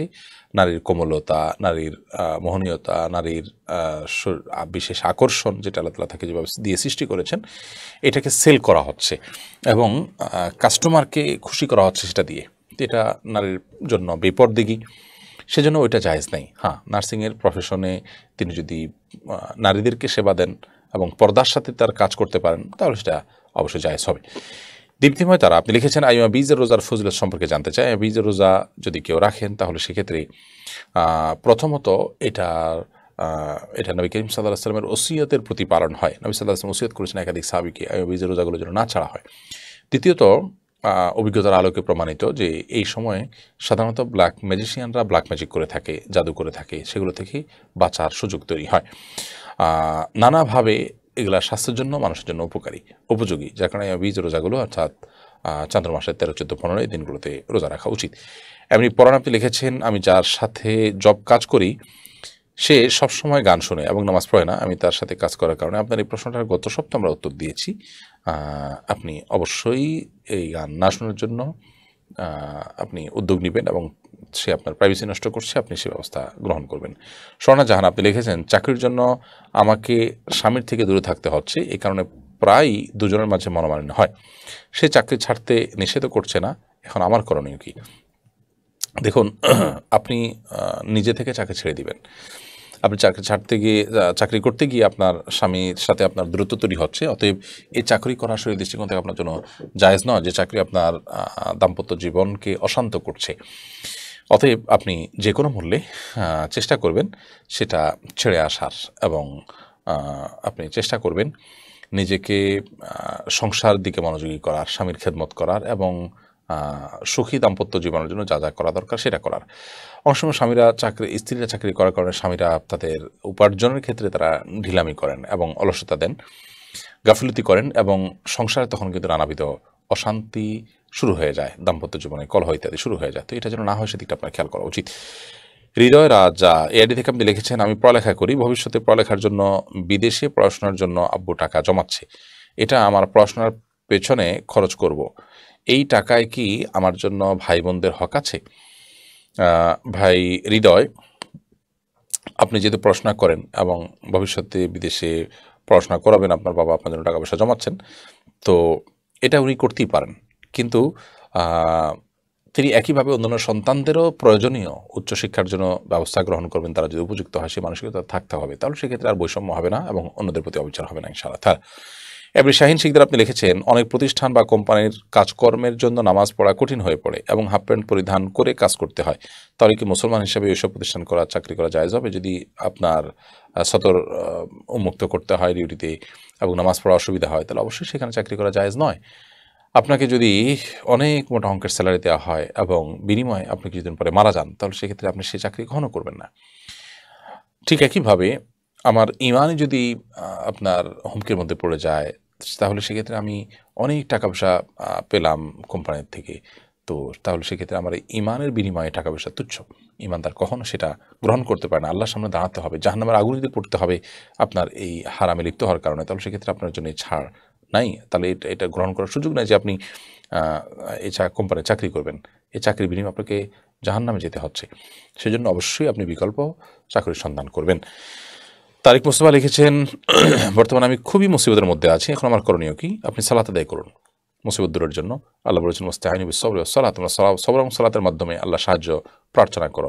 নবী সাল্লাল্লাহু আলাইহি ওয়াসাল্লাম সম্পর্কে হাদিসে আসছে, কানা ইযা হাযাবাহু আমরুন সাল্লা। নবী সাল্লাল্লাহু আলাইহি ওয়াসাল্লাম কোনো মুসিবতের মুখোমুখি হলে তিনি সালাত আদায় করতেন, এর জন্য আপনি সালাত আদায় করা শুরু করুন। সেই সাথে আল্লাহ তাআলার কাছে ইস্তেগফার করুন এবং দুরূদ বৃষ্টি করে পড়ুন, দোয়া ইউনুস পড়ুন। আল্লাহ তাআলা আপনার মুসিবত দূর করবেন ইনশাআল্লাহ বিদিনিল্লাহ, এবং সবর এর মাধ্যমে আপনি পরিস্থিতি মোকাবেলা করার চেষ্টা করুন।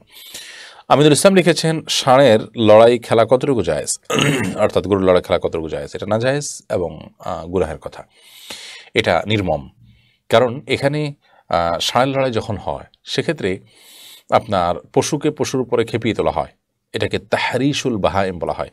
সুস্পষ্টভাবে নবী করিম সাল্লাল্লাহু আলাইহি ওয়াসাল্লাম এক পশু অন্য পশুর উপরে, এক প্রাণী কোনো প্রাণীর উপরে ক্ষিপ্ত করে তোলাকে নাজায়েজ এবং হারাম ঘোষণা করেছেন, নিষেধ করেছেন। সেজন্য এ ধরনের খেলা এটা নির্মম, এটাকে আমাদের দেশীয় ঐতিহ্য ইত্যাদি নানান অজুহাত দিয়ে আমরা অনেকে জায়েজ করার চেষ্টা করি, সেটা কোনো অবস্থাতে জায়েজ নয়। আরিফ আলম আপনি লিখেছেন, আমি 5 ওয়াক্ত নামাজ পড়ি কিন্তু আমার বাবা পড়েন না, এখন আমার করণীয় কি? আল্লাহ তাআলা আপনার বাবার প্রতি রহম করুন, আপনি ওনাকে বোঝাবেন এবং নসিহত করবেন, এর বাইরে আপনার বিশেষ কোনো করণীয় আসলে নেই। আকিম মুনা আপনি লিখেছেন, আমার মাধ্যমে একজন মেয়ের সাথে আমার এক বন্ধুর পরিচয় হয়, এরপর তারা হারাম সম্পর্কে জড়িয়ে যায়, এতে কি আমার গুনাহ হবে? অবশ্যই আপনি যদি ইন্টেনশনালি করে থাকেন আপনার গুনাহ হবে। আর যদি অন্য কোনো প্রয়োজনের খাতির এটি করতে হয়েছে, পরে তারা ওইদিকে চলে গেছে, তাহলে সেক্ষেত্রে আপনার গুনাহ হয়তো হবে না, তারপরও আপনার চেষ্টা থাকা উচিত যাতে করে তারা সেখান থেকে সরে আসে। হাসান ইনাম এআইডি থেকে আপনি লিখেছেন, আমি আস্তে আস্তে অনেক মোটা হচ্ছি, কিভাবে কতটুকু আবার খাবো এবং চিকন হওয়ার জন্য কি কি খাবো আমার উপযোগী, কিভাবে নবীর সুন্নাহ অনুযায়ী চলবো, কোন হাদিস দ্বারা বললে উপকৃত হতাম? এই জন্য আপনি কোনো একজন ডায়েটিশিয়ানকে দেখান, কোনো একজন ডক্টর দেখান, সংশ্লিষ্ট বিষয় বিশেষজ্ঞ, আশা করছি সেটা আপনার জন্য উপকারী হবে। আপনি ক্লাস 9-এ পড়েন বলছেন, আপনি সুন্নাহ লাইফস্টাইল যদি অনুসরণ করেন, পেটে 3 ভাগের 1 ভাগ খান, 1 ভাগ পানি, 1 ভাগ খালি রাখেন, অর্থাৎ ভরপেট না খান এবং রাতে তাড়াতাড়ি খেয়ে শুয়ে পড়েন, অন্যান্য সুন্নাহগুলো মেনে চলেন, ইনশাআল্লাহ বিদিনিল্লাহ সেক্ষেত্রে আপনার এটা উপকারে আসার কথা। মরহুমান আপনি লিখেছেন, ইমাম সাহেব মুসল্লিরা যেন রাকাত পায়, এই জন্য রুকুতে ইচ্ছা করে বেশি দেরি করলে কি কোনো সমস্যা হবে? না, এটা করার সুযোগ নেই। ইমাম সাহেব লম্বা করলেন কেন? যেন মুসল্লি আসছেন, টের পাইছেন, তাকে রাকাতটা ধরাইতে চাচ্ছেন, এরকম করা জায়েজ নয়। তিনি তার গতিতে সালাত আদায় করবেন, বাহিরের কোনো ব্যক্তি স্বার্থ রক্ষার জন্য সালাতে তিনি কোনো কিছু করতে যাবেন না, এটা অনুচিত হবে, তবে এর কারণে নামাজ ভঙ্গ হয়ে যাবে না। বালিশে পা লাগলে ঘাড় ব্যথা করে, এটা কি সত্য? বালিশে পা লাগলে ঘাড় ব্যথা করে, এটা কোনো অথেন্টিক কথা নয়, না এটা অভিজ্ঞতার আলোকে প্রমাণিত, না এটা কোরআন হাদিসের আলোকে কোনো কথা, এটা একরকম কুসংস্কারের জন্য কথা। তবে এটা যারা বলেছেন মুরব্বীরা, আমার মনে হয় যে তারা হয়তো বা অনেক ছেলে ফেলে আছে যারা মানে বালিশের পা লাগায় ইচ্ছাকৃত দুষ্টামি করে, তাদেরকে বাঁচানোর জন্য বা তাদেরকে থামানোর জন্য হয়তো এ ধরনের কথা নিজেরা বানিয়ে নিয়েছেন। শিহাবুদ্দিন লিখেছেন, টয়লেটের মধ্যে থুতু ফেলা যাবে কিনা? জি, অবশ্যই থুতু ফেলা যাবে, তবে যত্রতত্র ফেলে মানুষের বিব্রত হওয়ার কারণ যেন না হয় সেদিকটা খেয়াল রাখতে হবে। এমডি হাদিদ ইসলাম লিখেছেন, দাড়ি ঘন করার উদ্দেশ্যে প্রথম কয়েকবার কি দাড়ি শেভ করা যাবে? না, জায়েজ হবে না, আল্লাহ তাআলা যা দিয়েছেন ওটাকে মেনে নিতে হবে। জায়েদ আপনি লিখেছেন, একটি মেয়েকে খারাপভাবে চলতে দেখে আমি আমার ভাইকে বলে ফেললাম, আমার বউ এরকম খারাপভাবে চললে তাকে তালাক দিতাম। আমি জানতে চাই, আমার বউ যদি খারাপভাবে চলে তখন আমি তালাক না দিলেও কি তালাক হয়ে যাবে? না, এর কারণে আপনার তালাক হবে না। মাসুম মাহমুদ আপনি লিখেছেন, আমি একজন প্রবাসী, আমরা প্রবাসীরা অনেকে একসাথে থাকার সুবাদে একজন অন্যজনের ব্যক্তিগত খাবার না বলে খেয়ে থাকি সাধারণভাবে, সেজন্য কি আল্লাহর কাছে জবাবদিহি করতে হবে? যদি এখানে পরস্পরের মনোসমর্থন থাকে, সম্পর্কটা সেই লেভেলের থাকে যে সবাই জানেন এবং এটাকে সবাই ভালোভাবে নেন, খারাপভাবে নেন না, মনে কষ্ট পান না, তাহলে সেটা জায়েজ আছে। কিন্তু যদি ব্যাপারটা এরকম হয় যে না, কেউ মনে কষ্ট পেতে পারে না, হয়তো বলতে পারে না লজ্জার কারণে, সম্পর্কটা ওই লেভেলের না, তাহলে সেক্ষেত্রে সেটা অবশ্যই করা যাবে না। শরীফ খান লিখেছেন, হাদিসে আছে প্রত্যেক ফরজ সালাতের পর আয়াতুল কুরসি পাঠ করলে শুধু মৃত্যুই জান্নাতে যাওয়ার জন্য বাধা। আরেক হাদিসে আছে যে ব্যক্তির মনে যারা উপর হিংসা থাকবে সে জান্নাতে যাবে না। এভাবে অনেকগুলো বিপরীতমুখী হাদিস আছে, এগুলো যদি একটু ক্লিয়ার করতেন। দেখুন, আয়াতুল কুরসি পাঠ করলে জান্নাতে যাওয়ার কথা বলা হয়েছে, তার মানে জান্নাতে আপনি যেতে পারবেন। এখন জান্নাতে যাওয়ার জন্য আপনি উপযোগী হলেন, বাট আপনি জান্নাতে যাওয়ার ক্ষেত্রে বাধা হয় এরকম কাজও করে বসলেন, তাহলে সেক্ষেত্রে সেটা আপনার জাহান্নামে যাওয়ার কারণ থাকতে পারে, অস্বাভাবিক মোটেই নয়। এখন কথা হলো যে আয়াতুল কুরসি পড়লে যাই করেন না কেন জান্নাতে যাবেন, হাদিসে কিন্তু এটা বলা হয়নি আপনি যত পাপ করেন এটা করলেই আপনি জান্নাতে চলে যাবেন। বলা হয়েছে যে এটা পড়লে মৃত্যু ছাড়া অন্য কিছু জান্নাত ঠেকাতে পারবে না। তার মানে এটা পড়েছেন, এরপরে আপনার মৃত্যু হলো, আপনি সোজা জান্নাতে চলে গেলেন, এটা বলা উদ্দেশ্য। অর্থাৎ আয়াতুল কুরসি পাঠ করার পর মৃত্যু হলে আপনি জান্নাতে গেলেন। কিন্তু এর পাশাপাশি যদি আপনার জান্নাতে যেতে আরও অনেক বাধা থাকতে পারে, সেরকম কোনো বাধা যদি থাকে, তাহলে সেটা আপনার জান্নাতে যাওয়ার পথকে সুগম করবে না ওটা থাকা সত্ত্বে। ব্যাপারটা এরকম হয়ে গেল, কোনো ডাক্তার বললেন যে আপনি এই ওষুধটা যদি খান আপনার রোগ অবশ্যই ভালো হয়ে যাবে, কিন্তু আপনি অপরদিকে বিষ খাচ্ছেন। তারপর যদি বলেন যে ডাক্তার তো বলছেন যে হ্যাঁ ওষুধ খেলেই ভালো হয়ে যাবে, কোনো কথা নেই। বিষ খেলেও ভালো হবে, বিষ না খেলেও ভালো হবে এমন কোনো কথা তিনি বলেন নাই। তাহলে এই কথা বলা যেরকম, এখানে ওই অন্যান্য যে হারামগুলো লিপ্ত হওয়ার কারণে জাহান্নামের উপযুক্ততা আমাদের মধ্যে তৈরি হচ্ছে, সেটা নিয়ে আসা অনেকটা সেরকম। রহমান লিখেছেন, নেফাসের 40 দিন ব্যবহার করা কাপড় পরে পরবর্তীতে আর নামাজ পড়া যাবে না, এমন কথা কি সঠিক? না, এরকম কোনো কথা নেই। পবিত্র হলে ওটা পড়তে পারেন নামাজ ওটা দিয়ে। টিপু সুলতান লিখেছেন, হস্তমৈথুন থেকে বাঁচার উপায় কি? নির্জনতা পরিহার করবেন, দ্রুত বিয়ে করবেন এবং আজে বাজে জিনিস দেখা বন্ধ করবেন, আল্লাহর কাছে পানা চাইবেন।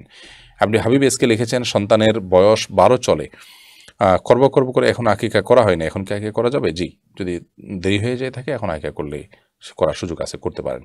তানভীর হোসেন আপনি ইউটিউব চ্যানেল লিখেছেন, আমার বয়স 23 বছর, আমি কিভাবে আল্লাহ রাস্তায় ফিরে আসতে পারি? আমি নামাজ পড়ি না, এমনকি জুমার নামাজ পড়তে ইচ্ছা করে না, আমি আল্লাহর পথে ফিরে আসতে চাই, আমাকে নসিহত করুন। আল্লাহ তাআলার ভয় আপনার অন্তরের জন্য আসে, যেন মুত্তাকি, পরহেজগার, আল্লাহ ভীরু এবং সত্যিকারের নেককার মানুষগুলোর সোহবত এবং সান্নিধ্যে উঠা বসা করুন, আসা যাওয়া করুন। এটা আপনার জন্য আমার নসিহা। আল্লাহর কাছে পানা চান, ভালো পরিবেশে ফিরে আসুন, আপনার জন্য দোয়া করি, আল্লাহ তাআলা আপনার প্রতি রহম করুন।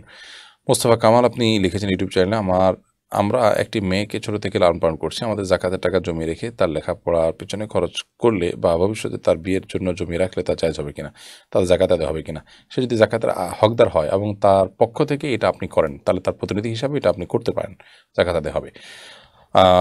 নিশো আপনি লিখেছেন, ফরজ নামাজের শেষ 2 রাকাতে কি সূরা ফাতিহার সাথে অন্য সূরা মিলাতে হবে? সুন্নত নামাজের কি একইভাবে সূরা মিলাতে হবে? জি, হানাফি মাযহাব অনুযায়ী এটা ওয়াজিব, যদিও অন্যান্য উলামা ইকরাম, সৌদি আরব উলামা ইকরাম এটাকে সুন্নাহ বলেন। বাকিবিল্লাহ আপনি লিখেছেন, পেশাগত দায়িত্ব পালনে অধীনস্থদের কাজ সঠিকভাবে পালন না করার কারণে কাজের জন্য চাপ প্রয়োগ করলে গুনাহ হবে কিনা? যৌক্তিক এবং নেসেসারি চাপ প্রয়োগ করলে গুনাহ হবে না। এমনি হাসান মাহমুদ লিখেছেন, মসজিদ ফান্ডের টাকা দিয়ে কমিটির মুসল্লিদের ইফতার করতে পারবে কিনা? জি না, মসজিদ ফান্ডের জেনারেল ফান্ডের টাকা দিয়ে ইফতার করতে পারবে না। ইফতার ফান্ডের জন্য আলাদা টাকা উল্লেখ, টাকা দিয়ে ইফতার করতে পারবেন। মোহাম্মদ তোহা লিখেছেন, জামাতে সালাত আদায়ের সময় শেষ বৈঠকে তাশাহুদ ও দুরূদ শরীফ পড়ার সময় ইমাম সাহেব সালাম ফিরিয়ে নেন, তখন আমি কি দোয়া মাসুরা পড়ে সালাম ফিরাবো না ইমাম সাহেবের সাথে সালাম ফিরাবো? দেখুন, জামাতে সালাত আদায়ের শেষ বৈঠকে তাশাহুদ দুরূদ পড়ার সময় ইমাম সাহেব যদি সালাম ফিরিয়ে ফেলেন, তাহলে সেক্ষেত্রে আপনি দোয়া মাসুরা পড়া জরুরি না, পড়ে দুরূদ পড়া থাকলে শেষ করে আপনি সালাম ফিরিয়ে ফেলবেন। মমতাজ চৌধুরী আপনি ইউটিউব চ্যানেল লিখেছেন, কোচিংয়ের বেতন নাম করে বাবা মার থেকে টাকা নেই, ওই টাকা অন্য কাজে খরচ করলে গুনাহ হবে কিনা? অবশ্যই গুনাহ হবে, কারণ মিথ্যা কথা বলছেন, প্রতারণা করছেন, এটা কোনো অবস্থাতে জায়েজ নয়। এমনি মাহমুদুল হাসান রানা আপনি ইউটিউব চ্যানেল লিখেছেন, অফিসে অনেক সময় কাজ না থাকায় অবসরে বসে থাকি, এই সময় যদি আমি ধর্মীয় বই বা কোরআন পড়ি, সেটা কি অফিস ফাঁকি দেওয়ার শামিল হবে এবং এর কারণে বেতন কি অবৈধ হবে? আপনার কাজের ক্ষতি করে যদি আপনি এটা করেন, সেটা অবশ্যই অবৈধ হবে এবং অবশ্যই গুনাহের কারণ হবে। আর যদি কাজের ফাঁকি না দিয়ে আপনি এমনিতেই এটি করেন এবং অবসর সময় করেন, আপনার এখন কাজ হাতে নেই, উপরস্থ যারা আপনার কর্তা ব্যক্তি আছেন তাদের মনোসমর্থন আছেন, তারা জানেন, তাহলে সেক্ষেত্রে এটা আপনার গুনাহের কারণ হবে না ইনশাআল্লাহ তাআলা। প্রিয় দর্শক, দেখতে 1 ঘন্টার অনেক বেশি সময় পেরিয়ে গেছে এবং প্রায় শখানেক প্রশ্ন উত্তর আমরা আজকে দিয়েছি। আল্লাহ রাব্বুল আলামিন আমাদেরকে যা জানলাম শুনলাম সেগুলো বুঝে বুঝে আমল করার তৌফিক দান করুন। আগামী সপ্তাহে একই সময় ইনশাআল্লাহ দেখা হবে। আল্লাহ যদি আমাদেরকে সুস্থ রাখেন, বাঁচিয়ে রাখেন, আল্লাহ তাআলা সবাইকে নিরাপদে রাখুন, হেফাজতে রাখুন, বাঁচিয়ে রাখুন। আমাদের জীবিতদেরকে আল্লাহ তাআলা সুস্থ রাখুন, মৃতদেরকে আল্লাহ তাআলা মাফ করুন, সে দোয়া ব্যক্ত করে আজকের মতো এখানে শেষ করছি। জাযাকুমুল্লাহু খাইরা। আসসালামু আলাইকুম ওয়া রাহমাতুল্লাহি ওয়া বারাকাতুহু।